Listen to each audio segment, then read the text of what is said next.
ஒட்டுமொத்தமாக 3099 பேர் தமிழ்நாடு முழுவதும் இருக்கிறாங்க. அங்கே போராட்டம் பண்ணிட்டு இருக்காங்க. இந்த பகுதியில் இருக்கிறதுக்காக ஒரு மனு கொடுக்கணும் அப்படிங்கிறதுக்காக அரசுடைய கவனத்துக்காக சிஎம்க்கு அனுப்பிச்சாச்சு. ஐயாவுக்கு ஒரு நகல் போட்டு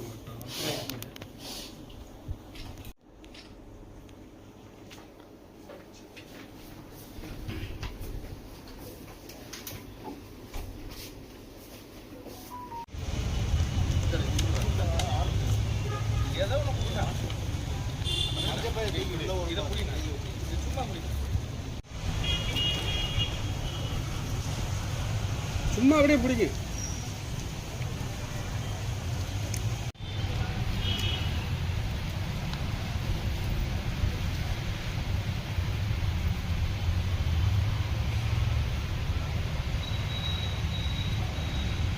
கடந்த 2013ஆம் ஆண்டு தமிழ்நாடு முழுவதும் ஆரம்ப சுகாதார நிலையம் மற்றும் பல்நோக்கு மருத்துவமனைகள் பணிபுரியக்கூடிய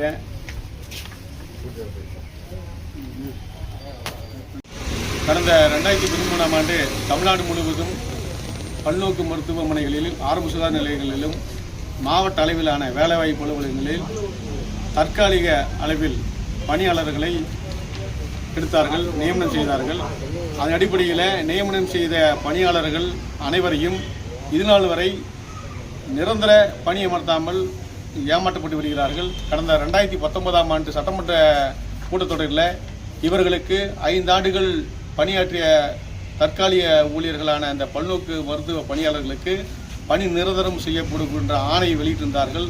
அதன் அடிப்படையிலும் இன்று வரை பணி நியமனம் செய்யப்படாமல் இருப்பது ஏமாற்றம் அளிக்கிறது. அது மட்டுமல்லாமல் இந்த பணியாளர்கள் அனைவரும் கடந்த திராவிட முன்னேற்றக் கழக ஆட்சியினுடைய தளபதி ஸ்டாலின் அவர்கள் 2021ஆம் ஆண்டு இவர்களுக்கு திமுக ஆட்சி பொறுப்பு ஏற்றவுடன் இவர்களுக்கு நிரந்தர பணி அமர்த்துவதாக வாக்கு கொடுத்தார்கள். அதன் அடிப்படையில் தமிழக அரசுக்கு விடுக்கின்ற கோரிக்கையாக திருப்பூர் கிழக்கு மாவட்டத்தில் இருக்கக்கூடிய விடுதலை சிறுத்தைகள் அனைவரும் ஒன்று சேர்ந்து பாதிக்கப்பட்ட இந்த தொழிலாளர் பணியாளர்களுடைய குடும்பத்தை சேர்ந்தவர்கள் ஒன்றிணைந்து தமிழ்நாடு அரசுக்கு வேண்டுகோளாக இந்த தற்காலிகமாக பணியமர்த்தப்பட்டுள்ள இந்த ஊழியர்களை நிரந்தர பணியாளர்களாக பணியமர்த்த வேண்டும் என்று கோரிக்கை வைக்கின்றோம்.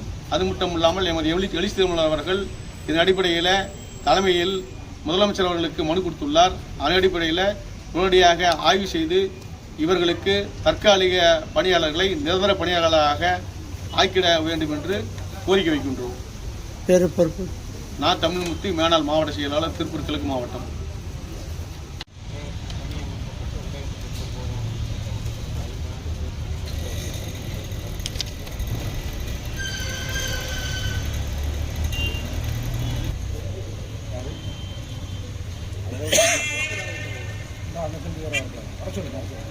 நல்ல